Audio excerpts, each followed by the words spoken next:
kabisay. Mega love shout out sa inyong lahat dyan.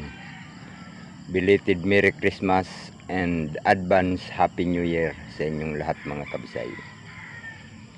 So panibagong araw, panibagong vlog at panibagong kwento na naman tayo mga kabisay dito sa aking halaman, na kahit medyo makulimlim ngayon, ayan, kung makikita nyo ang panahon ay medyo makulimlim at tayo ay mayroong bagong activities ngayon para sa ating mga halaman. Mayroon akong bagong tanim mga kabisay na kailangan ng maabunuhan, kaya ngayon ay akin ang lilinisin uli ang puno. Ayan, may mga nilinis na ako mga kabisay, nalinis ko na yan. At yung hindi pa nalilinis ay naandito banda. Ayan, kung makikita nyo marami pandamo sa may puno, kailangan alisin yan mga kabisay. So ang topic natin ngayon ay kung paano patibayin ang puno ng sili. At yan ang ating pagtutuunan ng kwento ngayon. Dahil kung makikita nyo mga kabisay, yan ay nagahok ka na. Pangalawang gahok na yan mga kabisay. Dahil yung unang gahok ko, nung unang pag-abuno ay ito. Medyo mababa pa siya. At ngayon naman ay medyo mataas na ng kaunti. Ayan, dito baga. Kumpara dito sa babagya lang na umumbok ang lupa. Ito nga pala mga kabisay ay itinanim ko nung December 8 yata yun, or December 9. So ilang araw na ngayon. Ngayon ay 27. So 18 days na to mga kabisay. At nung itinanim ko to ay tiga-tigalwan dahon pa lang. Ngayon sa awa ng Diyos ay ayan, nadagdagan na ng mayroong 6 ang nadagdag. Ayun, karamihan 6. Ayan. At sa ngayon kailangan ng lagyan ng pangalawang abono. Dahil medyo umaangat na siya. Isang bisis pa lang itong nalalagyan ng abono mga kabisay. At ngayon pangalawa na, pero hindi ngayon, dahil lilinisin ko muna ito ngayon maghapon mga kabisay. Medyo matagal-tagal na proseso ito dahil ano pa lang ang gagawa ko, 16 puno pa lang mga kabisay, 61 ay 113 puno ito mga kabisay. Ibig sabihin mayroon pa akong mga 17 puno na natitira. At hari nawa na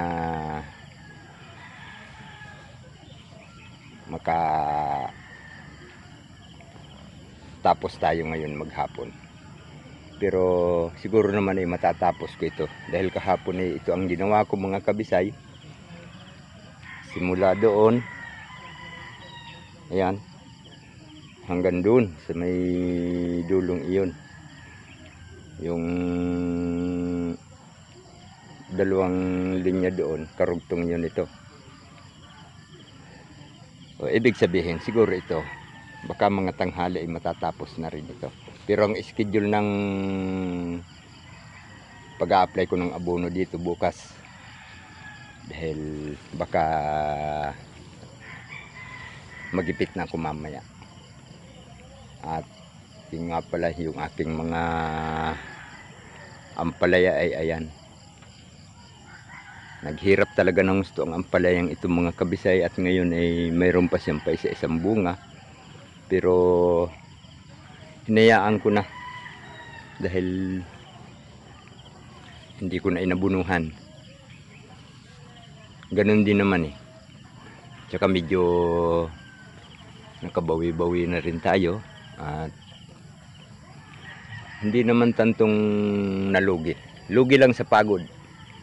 Pero sa gastos ay medyo naka sapat din tayo sa pautay-utay. Hindi nga lang bigla.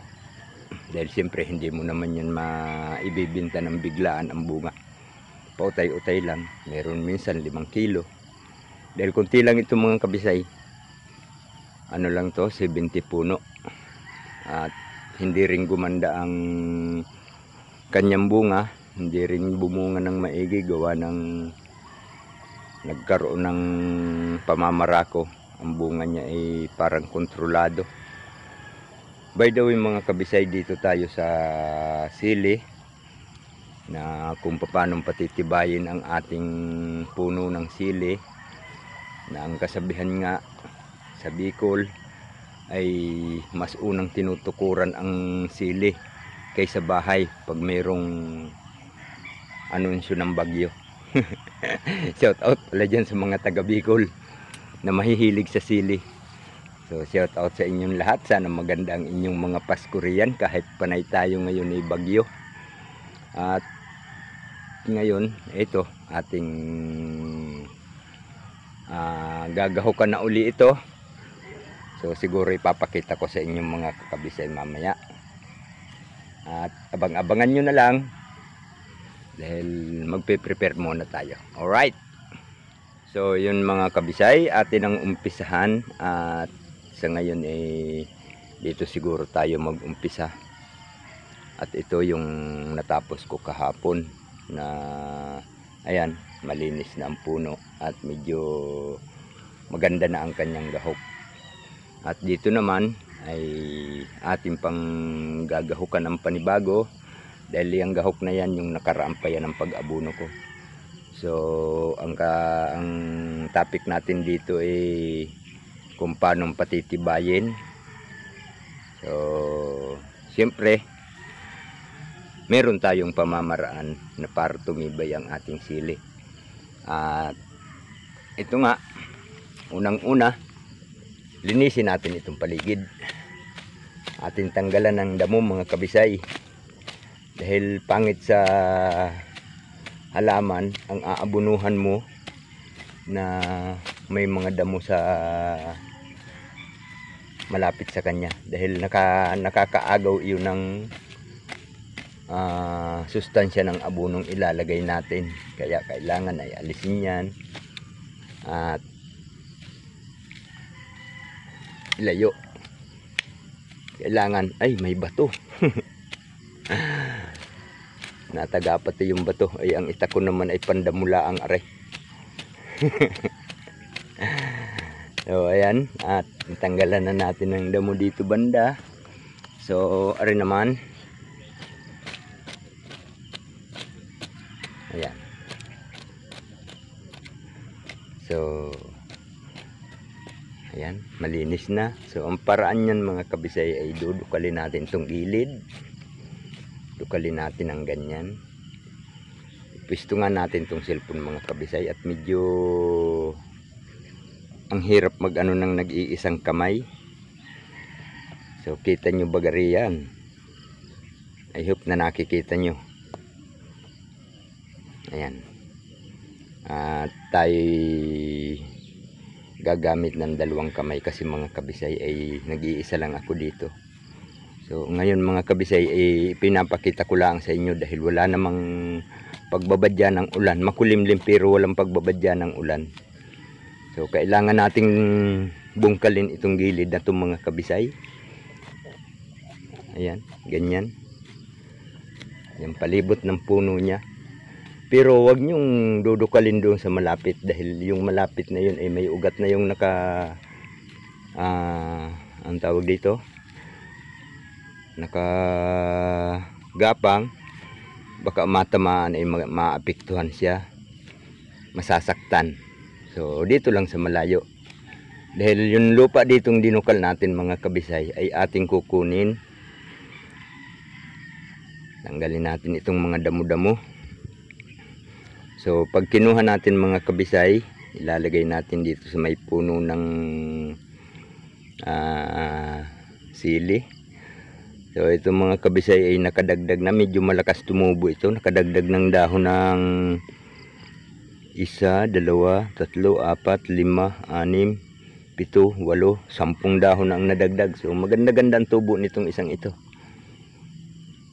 At sa awa ng Diyos ay medyo ma-absorb niya ng maayos yung abono. Yung ibang mga kabisay ay maliliit dahil medyo bansot yun, dahil mga tira-tira lang ito ng aking kaibigan ay aking binili. Ayan, ganyan lang yan mga kabisay. Yung mga natanggal dyan sa gilid na yung mga dinukal natin, na mga binungkal nating lupa, ating ilalagay dito, pero kailangan pabuhaghagin natin para pag nilagyan natin ng abono, diyan lang yung tubig, diyan lang ikakalat ng tubig yung ating ilalagay na abono. So lumaki ngayon yung kanyang gahok. Siguro may isang gahok pa itong mga kabisay next na pag-aabono ko, pero last na yon. Nung utay-utay ko rin lang itong mga kabisay, base lang sa aking na obserbahan, na ang sili ay kung hahayaan mo na lang na tumaas ng tumaas at hindi mo gagahukan, so mahina ang kanyang pundasyon. Ang mangyayari, pag humangin, tutumba siya, lalo na't maraming bunga, siyempre mabibigatan. Kaya kailangan gahukan natin, dahil yung last na dahon na yan mga kabisay, pag ating dinagdagan ng lupa, itong last na tong dahon, mapapaltan pa yan ng ugat, hindi sanga ang malalagay dyan. So magsasanga yan dito na sa mga sumunod na kanyang dahon, pero hindi kailangang patuloyin yun, dahil dito tayo magpapatuloy sa ibabaw niya, yung sangan niya dito sa ibabaw. At ayun mga kabisay, medyo nakagawa na tayo ng isang magandang pamamaraan. Sana may natutunan kayo dyan sa aking ginawang ito. So itutuloy ko na ito hanggang doon mga kabisay, hanggang doon sa dulong iyon, hanggang doon sa may pinakabakod na yun, hanggang doon pa ito mga kabisay. Nasa mga 17 puno pa ito. So siguro abang-abangan nyo na lang mamaya pag nakatapos ako dito. Papakita ko na lang sa inyo ang magiging resulta ng ating paggahok or pagpatibay sa puno ng ating sili. Right mga kabisay, abang-abang. At siyempre ang inyong Tay Bisay ay kanya na ring itidiretso ito.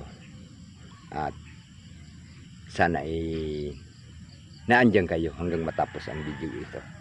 At Merry Christmas! Shout out sa inyong lahat, lalong lalo na yung mga kaibigan nating OFW dyan. Ingat kayo palagi. So ayan na mga kabisay, at nakatapos na tayo. So nakakonsume din tayo ng 2 oras ngayon, dahil nag-umpisa ako kanina alas 7. So ngayon ay mag-aalas 9:30. It means tayo ng 2 oras.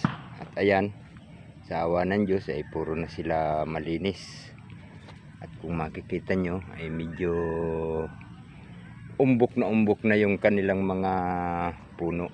Hindi na katulad kanina na medyo nakaplat lang yun mga kabisay, kasi unang gahok yun. Ito'y pangalawa. Ayan. At dito siguro bukas ay mag-aabono ako. So hindi ko na siguro mai-update sa inyo mga kabisay. Ayan. So sa 130 puno nakakonsume tayo ng 3 oras, kasi kahapon halos 1 oras din ako ditong naggahok, dahil hapon na ako pumunta dito mga kabisay. At ayan, sa awa ng Diyos ay mga tapos na. at puro na sila nagahukan. At siguro kung meron tayong tanim ng mga 500 na puno, kayang tapusin sa isang araw mga kabisay. Basta tuloy-tuloy lang. Kanina naabala pa nga ako mga kabisay dahil may dumating na kaibigan at tinawag tayo, kaya umuwi muna ako saglit. Pero kahit pa paano ay parang ganun lang. 2 oras lang ang gastos ko ngayon. So sana may natutunan kayo at mayroong sa aking ginawa, sa aking ipinakita kung paano ang pagpatibay sa puno ng mga sili. So ganun lang mga kabisay, pero karamihan gumagamit sila ng plastic mold, pero kaya hindi ako gumagamit noon mga kabisay kasi magastos na. So kukunti naman tong aking tanim, kayang-kaya naman at mapapatibay mo pa ang puno. Doon kasi sa may plastic mga kabisay, hindi mo yan magagahukan. Kung anong itsura nung itanim mo hanggang sa mamunga at siya ay maglugot na, ganun pa rin ang kanyang itsura. So itong ganito na walang plastic, kaya mong patibayin ang kanyang puno dahil kaya mong dagdagan ang kanyang lupa. Ganyan. So siguro doon sa may nakalagay na plastic ay pwede rin. Tatanggalin muna yung plastic, kaya lang matrabaho na. Dahil apektado na yung puno ng sili pag tinanggal ang plastic. 'Di ba? So dito mayroong nabubukod tangi na parang ayun, ang bilis ng paglaki niya. At ayun, mayroon ng sanga. So thanks God. At ayun mga kabisay, maraming salamat sa inyong lahat dyan na nakarating na naman kayo sa dulo ng aking video. At salamat ng marami sa inyong pagsubaybay sa aking mga kaganapan dito sa aking mga halaman. At sa bago pa lang dyan sa channel kong ito, please like and subscribe, and please hit the notification bell, then please share para naman ma-adapt ng iba ang ating mga pamamaraan sa pagpapatibay ng ating mga sili or tanim na sili. Pagpasensya nyo ng mga kabisay, medyo kinukumplito ko lang ang ibig kong sabihin, kaya gano'n. At sana na accept nyo or na pick up nyo yung mga magagandang paraan sa pagpapatibay ng ampalaya or ampalaya sili pala. Palibasa may ampalaya dito mga kabisay. Ayan, palugot na nga lang. At ayan mga kabisay, maraming salamat sa inyong lahat at advance Happy New Year. Sana maganda ang New Year nyo. At ako, sana maging maganda rin ang New Year nitong aking mga sili. Alright mga kabisay, maraming salamat saan man kayo naroon sa sulok ng ating mundo. Walang ibang sinasabi ang inyong Tay Bisay. Laging mag-iingat, laging magdarasal ng patuloy na patnubayan ng ating puong may kapal sa anumang kaganapan sa buhay. Lalong-lalo na ang ating mga OFW na naandyan para magsumikap para sa kanilang mga pamilya. Sana ay patuloy kayong gabayan ni Lord. Alright, mega love shout out. God bless us. Bye bye.